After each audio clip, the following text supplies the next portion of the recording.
Wake that ass up. Early in the morning. The Breakfast Club. Yep, it's the world's most dangerous morning show, The Breakfast Club. Charlamagne the God, Angela Yee. DJ Envy is still on his college tour with his daughter, showing her schools all around the country. We have a special guest in the building. He's running for president in 2020, Pete Buttigieg. Did I land the name correctly? You got it. Hey, you nailed it. All right. We had to phonetically spell that out. Back home, they mostly just call me Mayor Pete. Mayor Pete. Yeah. Mayor Pete Buttigieg. Good to meet you, man. Same here. Thanks for having me. I think I read something that said you said your name helped you when you were Yeah, younger? kind of. So, you know, where I'm from, there's a lot of East European immigrants. Mm-hmm. We're a very diverse city, and part of how the city kind of grew 100 years ago was Polish and Czech and Belgian immigrants. So when you have a name that nobody knows how to say, they assume if they're Polish, they think it's Polish. Mm-hmm. If they're Czech, they think it's Czech. So maybe it helped me a little bit. And you're a mayor. That's right. I'm the mayor of South Bend, Indiana. So, And you're pretty young still. Yeah, I was 29 when I became mayor, 37. Wow. Are you like the youngest mayor? I'm up there. For a while, I was the youngest mayor for a city with more than 100,000 people. But Okay. that's one of those things you only stand to lose over time. How does a young man handle all that power at 29 years old? Well, you make sure you're a good listener and you try to make good decisions. And, you know, the thing is, I think anytime you arrive in any office, if you have a plan and you have a vision of where things need to go, but you're also willing to take advice and you're willing to take input in the community, then you learn how to make good decisions.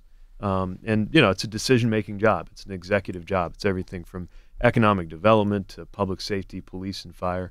But you know, you don't come in on day one being an expert on all of those things. But you surround yourself with people who can give you good advice, and then you're always, always out in the community listening to what people have to say. We go into neighborhood centers, we go into the churches, even just on Twitter and stuff. You learn what's going on, and if you make a decision that didn't work out, you learn that pretty quick. Absolutely. And you get smarter. How much can you listen to social media, though? Because, you know, sometimes social media is just haters, for lack of a better term. Yeah, I mean, there's a lot of negativity, but you also learn a lot. And what I've found is that if you engage people, like if you actually take them seriously, assuming it's a real person in good faith, and, you know, if somebody's mad about potholes in the street, then they should be mad, right? And I should respond to them and be like, yeah, I get it. This street's pretty bad. Here's what we're doing about it. Here's how you can help. We need to get more road funding, and there's a bill coming up in the state capitol. Or, you know, anything that empowers people who are upset by letting them know, one, that you can hear them, two, that you're doing something about it, and three, that they can help. I actually think engagement on social media can help with that. But when, you know, when it's just hate, that's when you just got to tune it out. So, Mayor Pete, let's talk about your background and what brings you here today, because you've known from a young age that you wanted to be a public servant. Yeah, so I grew up in, you know, South Bend's one of these cities where they tell you as you grow up that success means getting out. And so that's what I did. I went away to school. I got into Harvard, studied there, got a Rhodes Scholarship to study overseas. I went and did that. But the further away I got from home, the more I began to realize that I actually really cared about my city. It was a low-income city. We're on the map because of Notre Dame. People know that Notre Dame's in South Bend. They Fighting watch Irish. the football game. Yeah, absolutely. And you know, that's what people think of when they think of our city. But what they don't realize is that our city's story, like a lot of places in the Midwest, is also about the economic destruction that happened when the auto factories left. So we were a car-making town. And in the 60s, we lost those companies and became a very low-income city and have been kind of clawing our way back. We just went over $20,000 per person as per capita income. Wow. And so the city for years was just licking its wounds, trying to figure out what we were going to be. And the reason I ran was that I did believe in the city. I believed we could grow. But it wasn't make South Bend great again. It wasn't turn back the clock, right? Because there was this kind of attitude that the only way we could ever live well was if we rewound into the past. Right. And it turns out that the past was not ever quite as good as advertised. Not for everybody. Exactly. Yeah, maybe for white people. Exactly. Yeah. In fact, you know, a colleague in my office the morning after the election was in tears. She's worried about her brother. She was worried just by his appearance as a young, tall black man that he was in more danger that day because of the election. And she said, you know, when was America ever great for us? You talk about after the last presidential election? Yeah, in 2016. Gotcha. 2016. So it's not about turning back the clock. It's about seeing these changes that are coming, changes in technology, changes with globalization, changes that are going to happen with or without us. And instead of pretending we can stop them and rewind, talking about how we can make these changes work for us, how we can use the changes in technology to grow jobs. how we can use the changes in how connected the world is to make our part of the world, our country, our cities better. Why does that rhetoric work though? Like, how can you tell coal miners you're bringing coal plants back? That's not. You got to know that's not happening. Yeah, and I think a lot of them know that's not happening too. But it's a way of saying I care about you.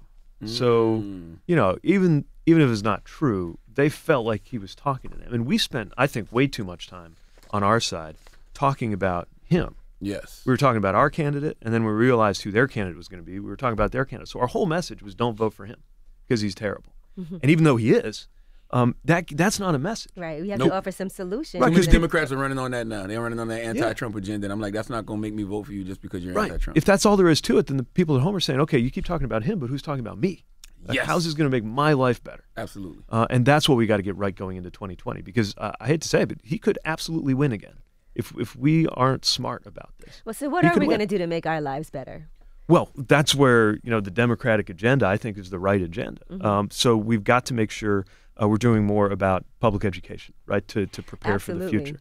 We've got to make sure that we are making health care available to more people. The ACA, the Obamacare, that was a good step. It made a big difference in my family. What are we going to do about public education before you move on from that? Because it has been something that we've been struggling with for so long. Well, a big part of it, I think, is teacher pay. So I'm married to a teacher. And my mom's a teacher. Is that right? So, you know how hard that work is. And you know how important that work is. A friend of mine is an economist. He did a study. He studied IRS data to find out how much of a difference it makes in your lifetime earnings, in your earnings over the course of the lives of a kindergarten classroom, if you have one of the very best teachers.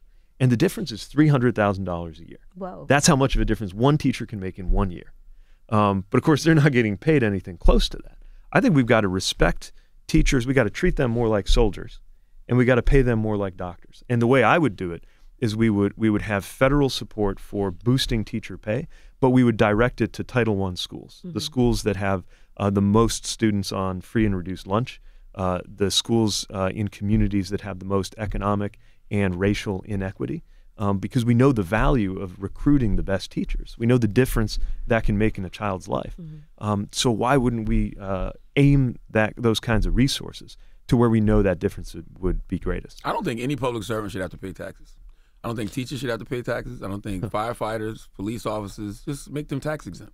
Well, when I was deployed in Afghanistan, the income I made then was tax free, and that's one way to do it. The other way to do it would there's another thing that's been talked about. We have it now, but we need to grow it, where your student loans are forgiven if you stay in public service for a certain amount of time. Right, they do that, and it's just a big benefit because look, you're definitely not in it for the money, right? I mean, the people who serve the city where I work. People in the military, also people doing good work in these federal agencies, are making a fraction of what somebody with the same responsibility would be making. I mean, even me, right? I run a $300 million a year organization with more than 1,000 people. I'm definitely not getting paid like a CEO of an equivalent organization in the private sector, and that's okay, right? Because we're not in it for the money. But we do need to make sure that public servants are respected, both with compensation and just with the way we show regard for people. So that's an attractive profession for the future. You seem groomed for like a position like this for a long time. You was a senior class president, right? Yeah, that's true. Yeah. You was a valedictorian. Yeah. President of the school's chapter of what? Amnesty International? Yeah, that's right. Yeah. And now you're a mayor. Yeah. It's very rare that nowadays that it seems like people who want to be in these positions have political experience. Like it's like nowadays it's like, oh, you can just go run for president with no political experience whatsoever. I like a lot of experience in my leader. Yeah, thank you. And I know it sounds a little funny as the youngest guy potentially in the race to be talking about experience, but that's one of the main reasons I'm doing this. Because it's a different, the traditional experience is to come out of Congress. But I think that we would be better off if Congress started looking more like our best run cities and towns. And so I think local leaders, where the rubber meets the road, where you're dealing with everything from filling potholes to economic development to public safety, like that's the kind of background that I think would serve us best at a time when people feel like Washington can't get anything done for them. Now, I love how you compared Harvard. You went to Harvard, right? Yeah. Compared Harvard University to the X-Men mansion, the Academy of the X-Men. I'm a big Marvel guy. I got Wolverine tattooed on my arm. Yeah. Can you explain that? Yeah, basically I got there. I felt pretty, I was feeling myself coming out of high school as a valedictorian class president. I had a lot of confidence. And I get to Harvard as an 18-year-old freshman. And it feels like everybody I meet literally has a special power. There's a guy in the dorm who can do a Rubik's Cube in like 90 seconds from any position.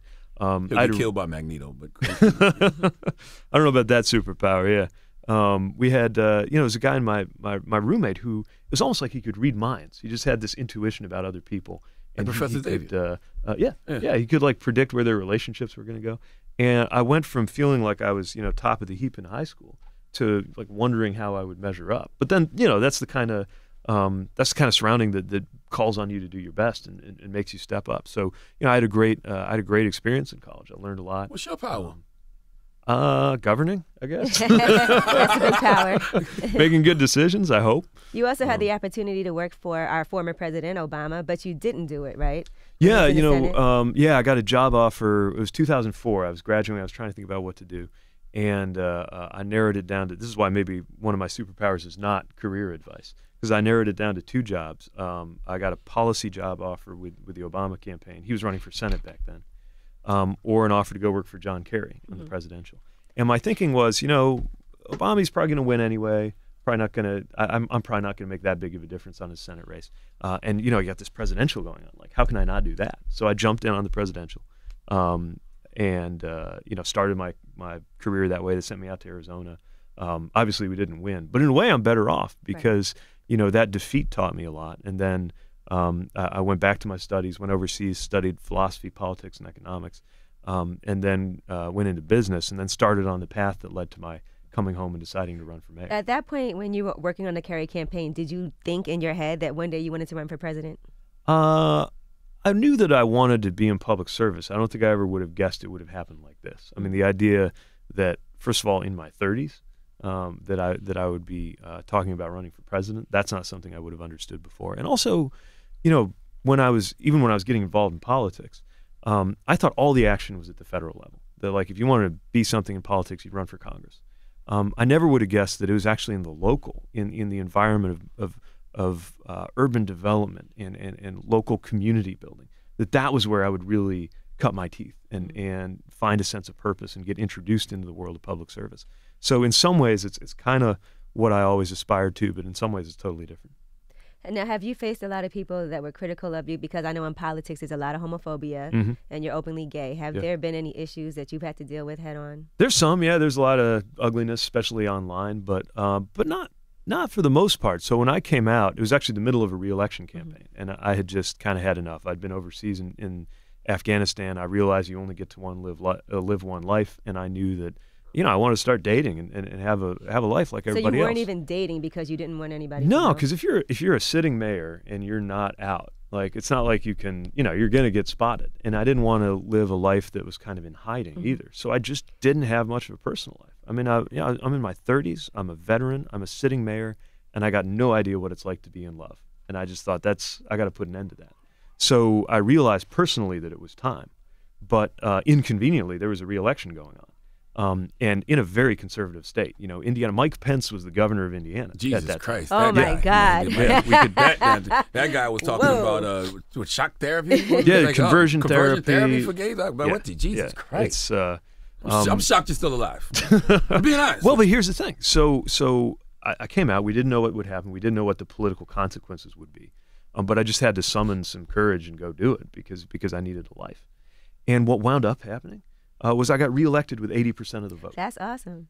So what it showed me is that most people in my city either were supportive or they didn't care. They're like, look, I don't care whether you're going home to a girlfriend or a boyfriend. Fill the potholes, pick up the trash, plow the snow, keep us safe, and that's what we're going to care about. And so, there's some stuff, online and the rest of it. But the biggest lesson I learned is that if you just get out there and try to do a good job for people, you can count on people to judge you for that. And it's like, wow, a politician who's not lying.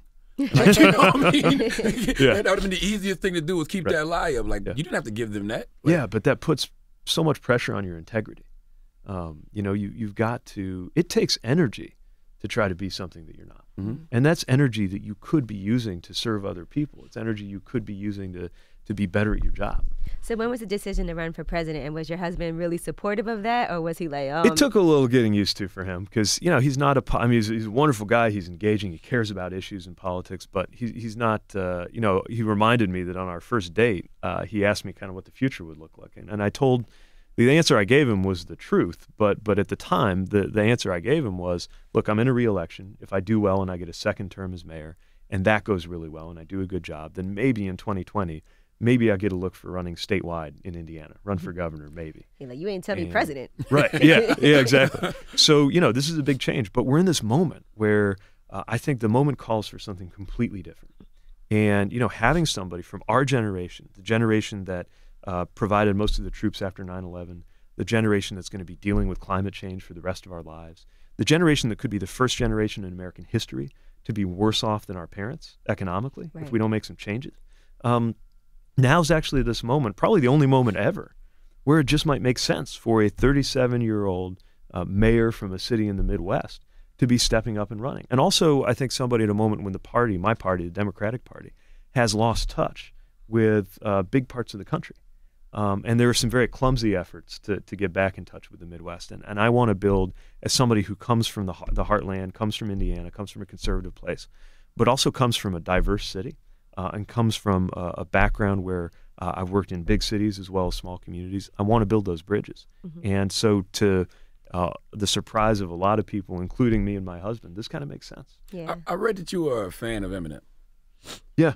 Which is interesting because you are a gay man and he's had homophobic lyrics. Is that a That's contradiction? True. Yeah, it kind of is. Yeah. And I think, you know, a lot of us, especially recently, have been trying to figure out when there's artists that we respect their art, but there's something in it or there's something in them that we cannot get on board with. How are we going to deal with that? The thing I appreciate about Eminem is that there was a sense of militant pride from a place like Detroit. I mean, the way people talked about Detroit, especially up until this decade, we well saw it. You know, there's a sense that, no, like it matters to be from a city like this. We ought to believe in a city like this. And I kind of sensed that in his work. But yeah, it's not like you can excuse, and I think he's been trying to deal with it too. It's not like you can excuse the homophobia. What about Chick-fil-A? You like Chick-fil-A? I do not approve of their politics, but I kind of approve of their chicken. God damn it. Oh you my kind of guy, man. So maybe if nothing else, I can build that bridge. Maybe I'll become in a position to broker that peace deal. We just live in this era of extremes. Like people can't see nuance in things anymore. And I just want us to start seeing the nuance in things again. Well, especially because we've got to find a way to use our identities to reach other people. To me, there's two things can happen when you are conscious of your identity. One is it turns into all these ways we separate ourselves from each other, and it just turns into one big, you don't know me. But the other way we can do it is we can say, okay, I've got this experience, you've got that experience. What can we talk about that brings us together? Yeah, what do we all have all commonalities. Because I have no clue what it's like to walk in the shoes of so many other people. Right. But I can talk about some of the pieces of what I carry with me and see if it rhymes with their life experience. And you know, I think good art has that, good music has that, good literature has that. Good chicken sandwiches. Good chicken sandwich, and good politics. Good politics ought to have that quality too. And I think we've got to get back to that before this current presidency just completely tears us apart. Now, one headline I see about you a lot is Mayor Pete Buttigieg could win because millennials will be voting for him.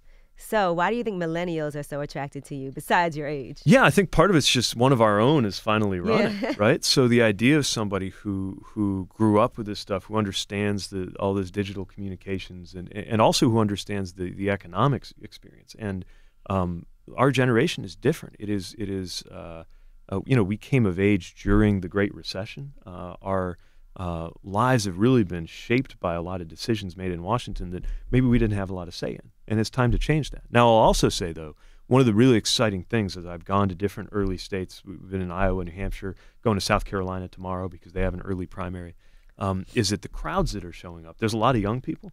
There's also a lot of people my parents' age. Right. We're actually very excited about empowering a new generation.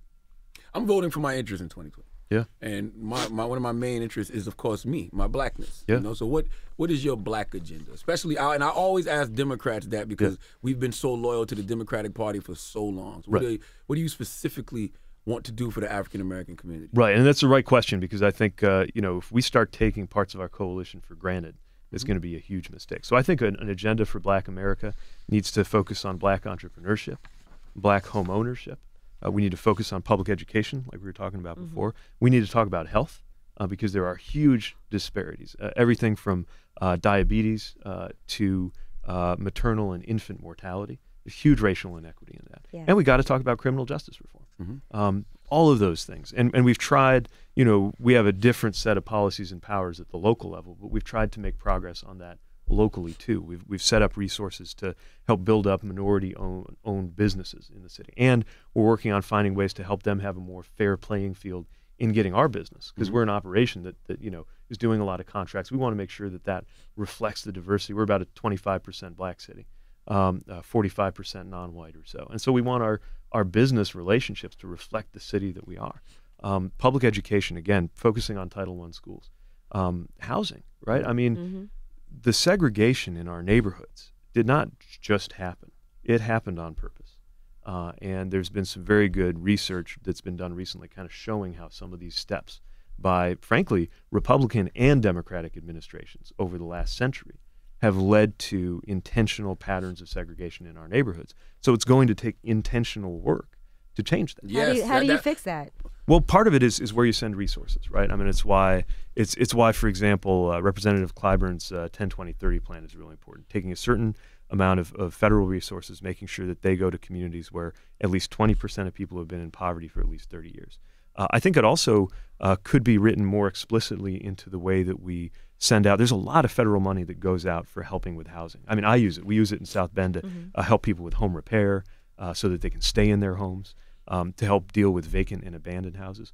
What if we started mapping that onto areas where there has been a proven record of redlining, which isn't that hard to find, Right. And say, if this neighborhood is the way it is partly because of redlining, then some of the resources should be devoted to keeping homeowners in their homes in these neighborhoods, especially as you have gentrification in our biggest cities accelerating. Our story is a little different when it comes to gentrification, because we still haven't returned to the population level we had in the 60s. So land is not as scarce. Right. But eventually, if it keeps growing the way I want it to be, that'll be a problem for us too. You said something. You said, it has to be intentionally worked on. And I think people are missing the whole idea of this conversation of reparations. Like, everybody keeps talking about reparations. It's not about just handing out checks. It's about, the idea of dismantling white supremacy, because things were systemically done to Black people that created this socioeconomic gap. Exactly. So things have to be systemically undone. So where do you stand on? Yeah, exactly. I mean, look, some of the people in this country used to own some of the other people in this country. You can't just say the moment you heard about that. Right. I mean, you can't just say like the moment you release that everything's going to work itself out. Intention went into getting things the way they are, and so it's going to have to go into fixing it. And so, I think the idea of reparations is the idea when something is broken, we fix it. When there's a wrong, we right it. Where it goes off the rails, like you're saying, is people are picturing kind of check in the mail, and when it's framed that way, there's a lot of people who can't picture how that could be done in a way that's fair. But when we talk, a lot of my campaign language so far has been built about intergenerational justice, right? The idea that every generation has obligations to others. I talk about it largely in terms of climate change, right? So the choices we make now, or frankly, the choices made by our elders, are going to decide our lives on things like climate. Well, you could apply that here too. Intergenerational justice. I'm writing that down. Okay. So let's talk about that, right? I mean, there is a direct relationship between what happened in the past and what's happening now. Reverend Barber has called for a third Reconstruction. So the first Reconstruction was after the Civil War. And for a moment, you had remarkable political and social empowerment of Black people in America, especially former slaves. And then it got dismantled on purpose. There was a counter-reaction. Then you had a second Reconstruction, as Reverend Barber calls it, with the Civil Rights Movement, and built up, did away with poll taxes and set up the Voting Rights Act. That's being dismantled, largely because one party has figured out that if more Black people vote, they're likely to lose. I mean, it really is that blatant, I think. And so you're seeing things like these voter ID laws that we know people of color are going to have a harder time. Everywhere. Absolutely. So instead of trying to win the Black vote, they're just focused on making sure the Black vote isn't quite as big as it used to be. Yeah. And now it's time for a third Reconstruction, as Reverend Barber puts it, that lifts up politically and economically and socially all people, but recognizes that all people are not in the same boat right now. We talk about a rising tide lifts all boats, right? It does not. It does not, especially if some of those boats have been tied down in different ways. Or some of the boats got a hole in them. Right. Yeah, as black people's boat does. So let's be honest about how we got here, and honest about the fact that whether we're deciding how to allocate housing resources, or whether we're just tearing down some of the structural barriers that have been built up. And I don't want to go straight to criminal justice reform because, again, I'm excited about black entrepreneurship and black home ownership. But we also got to talk about, for example, when we are reforming the war on drugs. We know the war on drugs didn't work, right? What are we going to do about if we decide that it actually doesn't make sense to incarcerate people for unbelievably long amounts of time for nonviolent drug offenses? What are we going to do for the people that we already did that? That already have lost so much. Right? Yeah. I mean, are they going to have an experience that's not so different from the experience at the end of slavery that says, okay, I took off your chains, so I'm sure things are going to go great for you now, right? Are we going to do the same thing to people coming out of incarceration and say, okay, that's over, good luck? Or are we going to have some intention around lifting them up and empowering them to contribute and thrive in our communities and in our society? Well, I think one part of prison reform is actually creating real correctional facilities. So, like, when they're in there, like, let them be able to get a degree that they can actually use when they get out, or learn a trade that they can actually use when they get out of these prisons. Right, because that makes everyone better off. It makes the people incarcerated better off, but it also makes society better off. Well, not the people who own the private prisons. They don't want that. They want it to be a cycle. Well, that's a real problem. Yeah. I mean, if you have a financial interest in more of your fellow Americans being locked up, I mean, that's just such a perverse thing. So I think we've got to find our way out of that.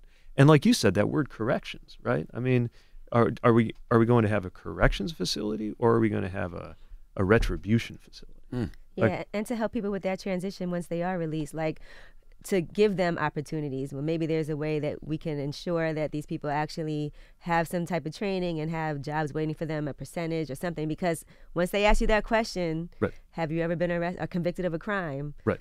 A lot of times that will X people out from certain opportunities. Right, and it just sends them back into a situation where they got nowhere else to turn. So we've looked at ban the box, certainly in our city hiring.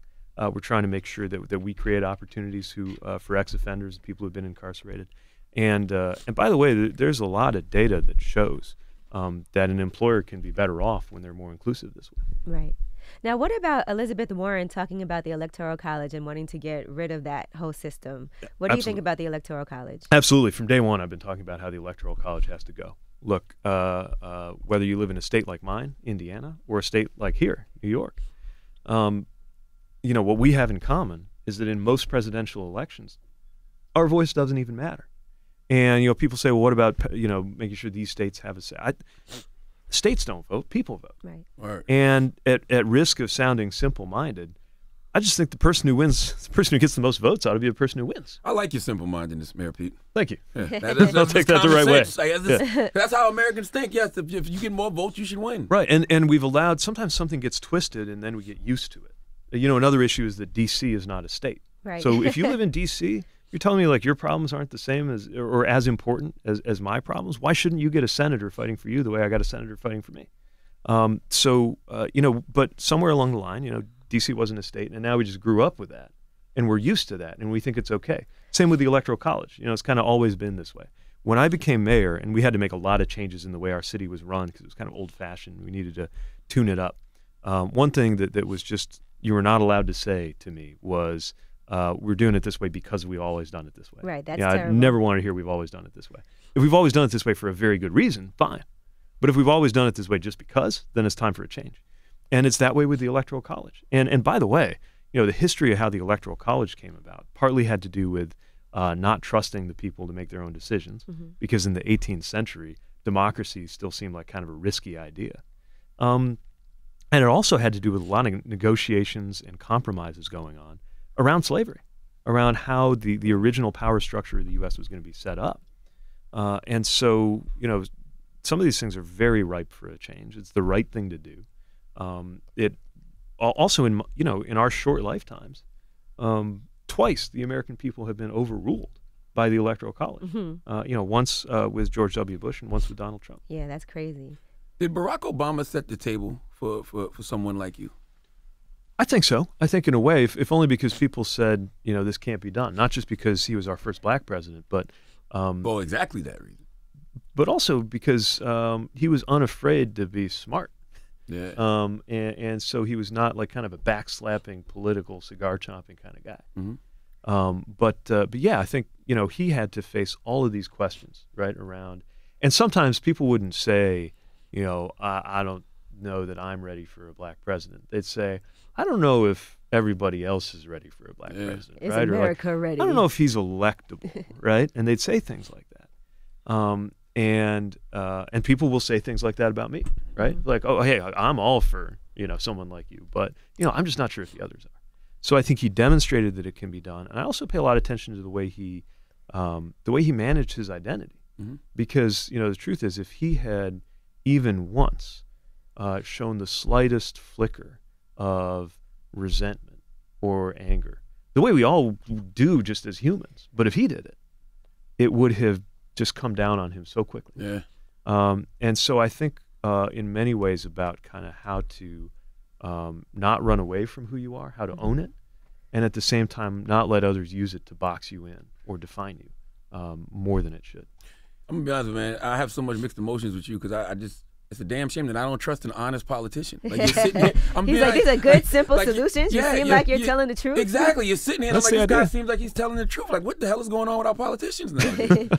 Well, you get coached not to, right? Yeah. I mean, no, you're not supposed to go out there and just say what you think about stuff. That's not safe. Yeah. So, the number of times I've come out from some event or I've been on TV and somebody says, I can't believe what I just saw. You answered the questions. And I'm thinking, like, what else would I be answering if not the questions? But you've seen these guys in interviews. Yeah, and the longer you're in women. Washington, the more they train you to do that. And it just beats the humanity out of you. And I think people are ready for something different. And I think that's generational too. I think our generation expects you to communicate in plain English and to say what you think and be authentic. And even when they don't agree with you, they're going to give you some credit for saying what you think, for being motivated by your values, and that whatever it is you do believe, you came by it honestly. Yeah, I like ideas. I like solutions to problems that we have. Like one thing that I'm always concerned about is the pay wage gap between men and women. Yes. And I think that's something that still we experience it, white women versus white men, then black women versus white men versus white men, and then Hispanic women also. So what are some things that we can do to make sure that we finally start making the same amount of money as our male counterparts? Well, it's amazing how far transparency will go toward clearing some of those things up. So one thing we could do is we could establish a rule that says, and the Obama administration moved in this direction, and now it's getting reversed, but it says if you're an employer, at least of a certain size, you need to disclose the gap in pay between men in your organization and women in your organization. And sometimes they'll say, well, there's an explanation for this because people are in different kinds of job titles. Fine. Then you better explain it. But you need to be prepared to explain it and defend it. And the first step toward that is being able to see it.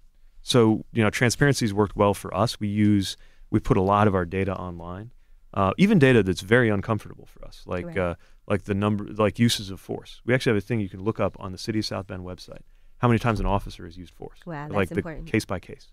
And so what happens if they use force way too frequently? Well, is there some type of then repercussions for that? Yeah, of course. I mean, but now that we're measuring it, now that we're being held accountable for it, it goes all the way up and down the organization.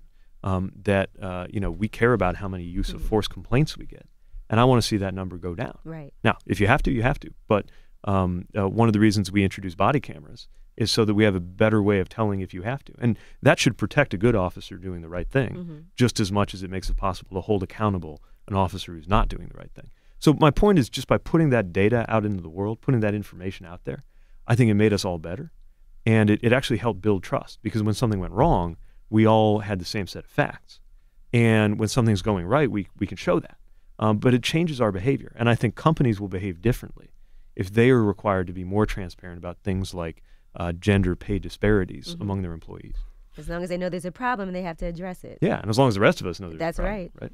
I know you got to go, man. I just want to say I really appreciated your letter that you wrote for New Zealand. Oh, thank you. After that, it was short, sweet, to the point, but it was very comforting. Thank you. And I'm sure they enjoyed that. Yeah, I mean, that's part, when you're an elected official, that's part of how you earn your paycheck. I came in as a policy guy. I came from the business world. I was all about numbers and things that I could show on a page, and that's still kind of how I think about government a lot. Like, can we make trash pickup more efficient, or can we, get the budget balanced in a better way? But the truth is, one of the most important parts of the job, when you're a mayor, or for that matter, when you're a president, is something that's really hard to measure, and it's this just kind of moral part of the job. It's the symbolic part of the job. It's holding people together when there's a difficult moment. Oh, we don't have that in our presidency, right? No, and it shows. We need that, right? When there, for example, is a terrorist attack on Muslims, and even though it's all the way in New Zealand, Muslims in our communities, I mean, the Islamic Center in South Bend, feel personally targeted, and they feel afraid. And so I woke up that morning and I got a phone call from a member of the Muslim community in South Bend who was involved in the mosques putting together their services. It was Friday. That's the day they gathered for prayer. And his phone call, he called to ask about security arrangements and make sure that I was going to mobilize the police to support them any way they needed that night. But I could tell what they really needed wasn't just that. What they really needed was a message from leadership from the highest level in the community saying, your community supports you, your community has its arms around you, your community is committed to keeping you safe. And by the way, this is your community just as much as it's my community. They needed to hear that. And so, it's not a policy. It's not something I can measure. But sometimes finding those words, that can be the biggest part of your job. How does the mayor in South Bend find those words, but the president of the United States of America can't? Well, we just might be able to change that. You're right. Hey, Pete Buttigieg, it was a pleasure meeting you, man. Same here. I know it's dream selling season, and all these candidates are telling us things we want to hear, but I don't feel like you're bullshitting me. Right. No, I got some text messages before you came up here like, yeah? oh, you have Mayor Pete coming up to the show. Nice. He's a great guy. You're going to like some of his policies and enjoy talking to him. I really like him a lot. So we appreciate you. How can people donate to your campaign also? Thank you so much for asking. So if you go to PeteForAmerica.com, our website's pretty basic You're right not going now. to make people spell Buttigieg. That's right, yeah. I figured that'd be a little too hard. So it's just PeteForAmerica.com. But we need, even if you just give us your email and your zip code so that when we're doing something in your area, we can let you know. We need those donations. And even just, it doesn't have to be a $1,000 check. Don't get me wrong, you are more than welcome. But part of what we're trying to do is just show how many people support us. It could be $3, or even just support the idea of me, doing well long enough to be on that debate stage, and then I'll close the deal from up there. That's my job, close the deal. But we need that support, and I hope that people can roger up and help. My man Pete Buttigieg, good to meet you, man. Thank you for coming. Thank you. It's the Breakfast Club.